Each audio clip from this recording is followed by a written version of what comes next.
I get lost in you like a prisoner walking towards the ocean. It's hard to imagine how something could swallow you whole. Yeah, I get lost in you. Pearls in your eyes keep me alive, wrap me up in a glow, soft as a shadow.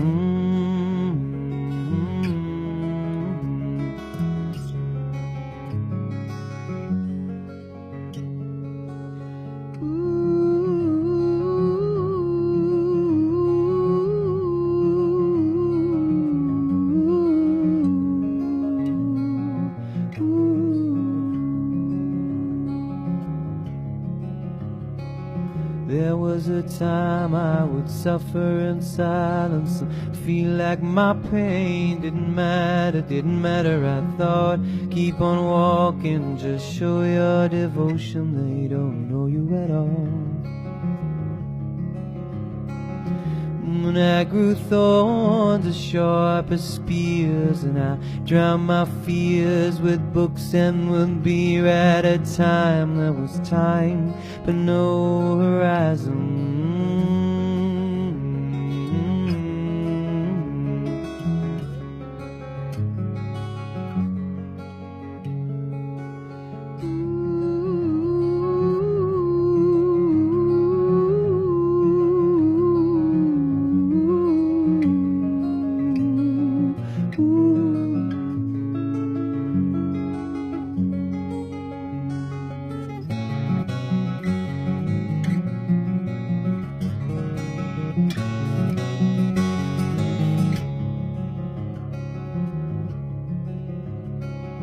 Yeah, I am lost in you. I am no longer searching, I'm no longer yearning, just learning the freedom of floating on.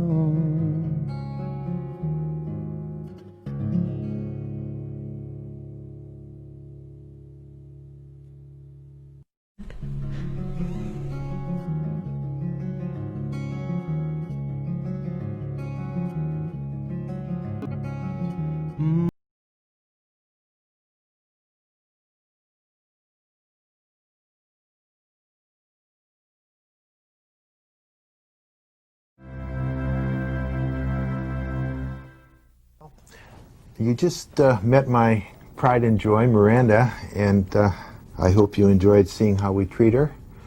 Now I'd like to go over some of the finer points of treating newborns and what you do with mothers during pregnancy and so on and so forth. I think that you'll find it helpful. And one of the goals I have is to get this kind of work into the nursery of every hospital, because I really believe that if a newborn is treated craniosacrally within the first few days of life, you could probably rule out at least 50% of the learning disabilities that occur. You could rule out an awful lot of seizure problems, and I think you could just generally have a healthier child.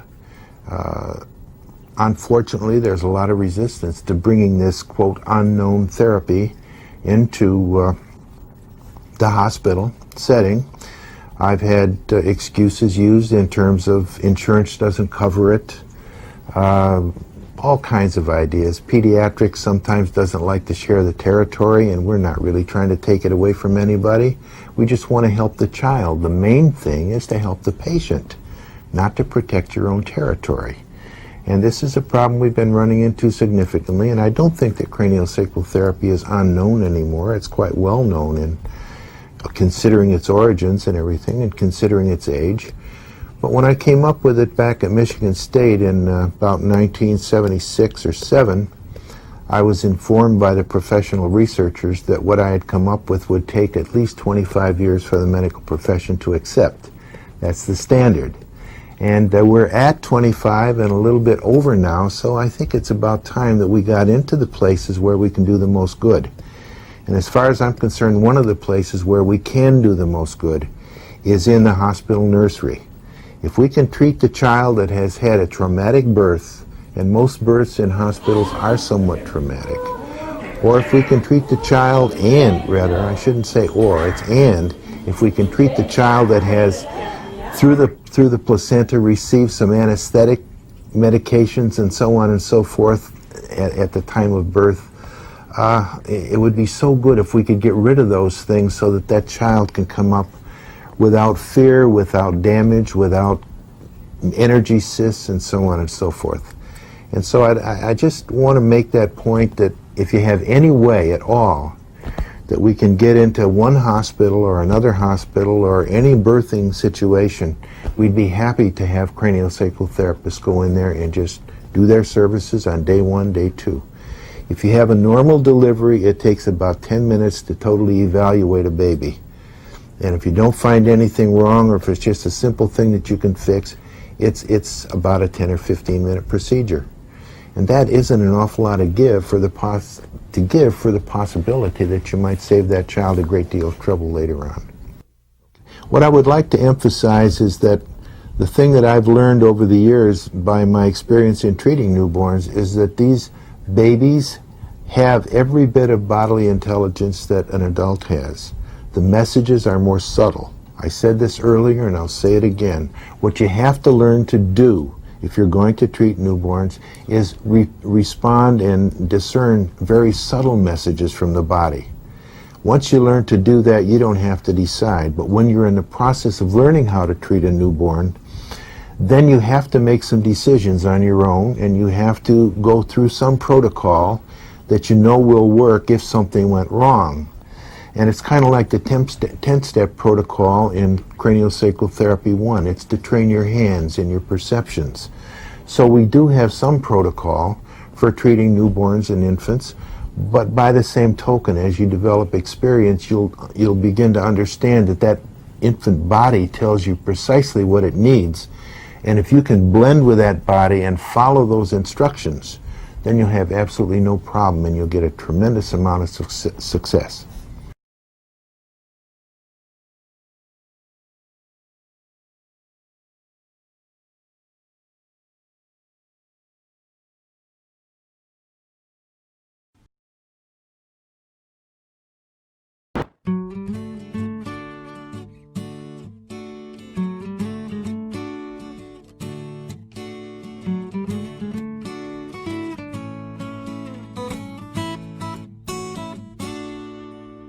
萬里豔陽斜照，心興奮怎麼遮掩？回味撞人無數，天真的可愛笑臉，沒有了困倦煩惱，拋走了世俗負累，來共醉於此刻歌聲裏，譜出溫馨美妙，多動人尋夢調，傾出光輝歲月。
Because in craniosacral therapy it's very important to have that free movement of the sacrum in between both hip bones. I personally see a lot of people that have chronic pain, that have trauma or high anxiety or have tinnitus or whiplash or concussion, and then I work a lot with the head and the bones, and I assess the movements that the bones make. in the skull, I work with the intracranial membranous system inside the head, which is the tissue inside your brain. And if there's been a fall or even severe trauma, then usually this is quite impacted, and I would feel for that and try and nudge that along to come back into balance and to in alignment.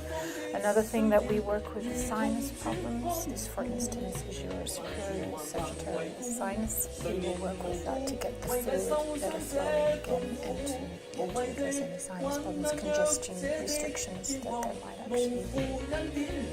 我哋唔會俾過多嘅，因為如果我哋順應頭先嗰個自愈全身5部曲，我哋係 feel 住佢嘅筋膜嘅流動，去帶動佢嗰個身體嘅反應。咁嗰個係佢身體做主導，唔係我哋嘅計算。咁所以唔會過多嘅，佢夠咧佢就唔會 take up 㗎啦。咁所以頭先你話做幾耐咧？任何一陣洋葱皮嘅釋放都係一個好嘅治療嘅效果。喺我哋唔知頭唔知路，個 client 又唔知頭唔知路，原來 approach 話咧咁樣咧都有咧20%大師級嘅療效。我的大腦為你已經瘋狂了，脈搏心跳沒有你根本不長久。相遇了。